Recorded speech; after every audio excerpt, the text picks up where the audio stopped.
Simcha, celebration, Simcha, Simcha, celebration of life. Welcome back.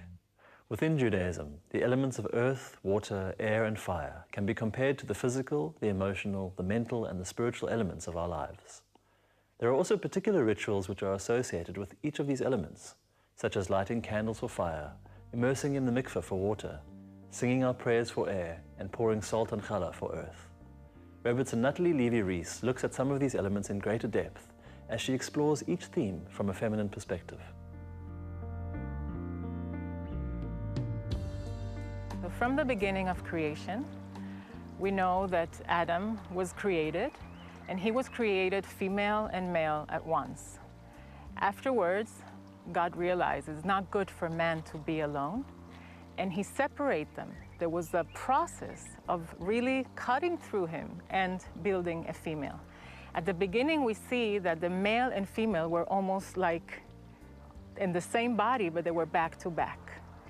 When God created woman and he decided to separate them, it was not to separate them, but to face one another.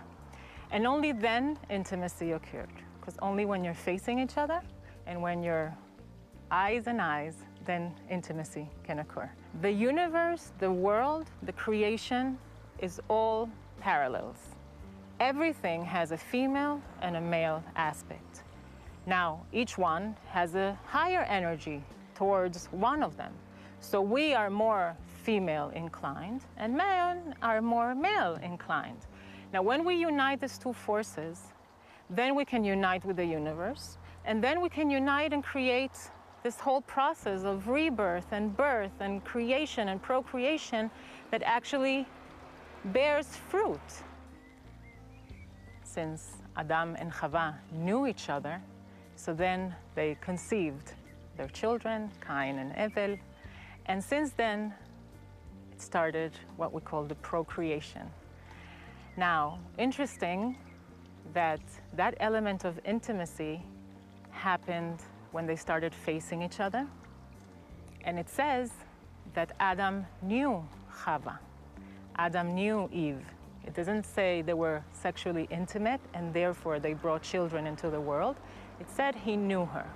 And from here we learn what intimacy is all about.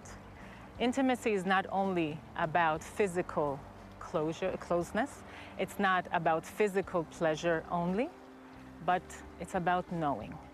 And here's where intimacy and all this process happens, because only when you know yourself enough, and only when you know what you're lacking and what you're needing, and only when you know the person that you want to share these qualities with, that's when intimacy really can occur, only when you're facing each other.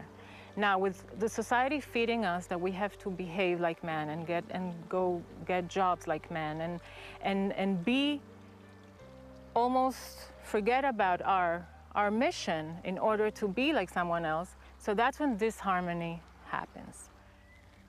Now, one of the things I believe and I know and I teach is that we as women have to remember what our power is.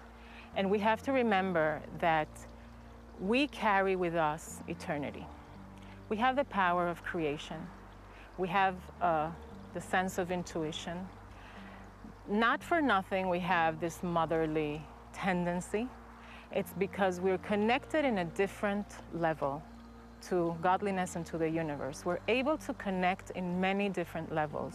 Now, I like to always say that all our femininity is also connected to the elements of the earth.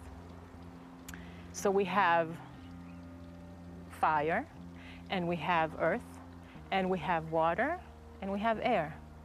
So where does a woman connect to all these elements? Because we know women have the potential and the power to connect spiritually and materially both at once. We have this multitasking aspect of us, and we can connect really heaven and earth in 1 second.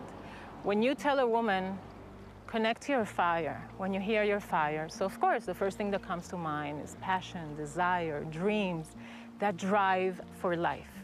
How does Judaism connect us to our fire? Through lighting the Shabbat candles.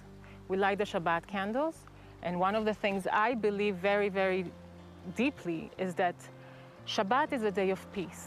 It's a day where the Shekhinah, the holy and the sanctity of the day falls down on the earth. It's the day that God rested from creation, so we rest as well. But what is this rest all about? And what, did God get tired? Like what does it really mean? So what it really means is that there's a process that needs a rest in order to continue with more energy. Shabbat, we know, is not the end of the week, it's the beginning of the week. We derive from Shabbat all the strength. But the fire of Shabbat, before Shabbat, when we light the Shabbat candles, we connect to our fire, and only then it can be peaceful. Only then we can feel the peace. Only when we're really connected to who we are, to what we want, to our passions, to our desires, to our dreams, because that's what drives us eventually to fulfill them and to follow what we really want and what we know our potential is. The only way to really have a dream that drives us is if we're really connected to ourselves, if we're really intimate with ourselves, if we really create that intimacy. So that's the fire. And then we light Shabbat candles and we feel this peace. When we say we want peace, what do we mean? It's not only world peace, which of course we all pray for, but it's deep peace within us, that quiet, that stillness, that place where I can connect, where I can relax, where I can be comfortable. So I wish for us women that we should be able to connect to that fire within us. Always make sure you're connected to that voice that tells you what you're wishing for, what your passions are, what your dreams are. And by connecting to this fire, that's how you can warm up the whole world.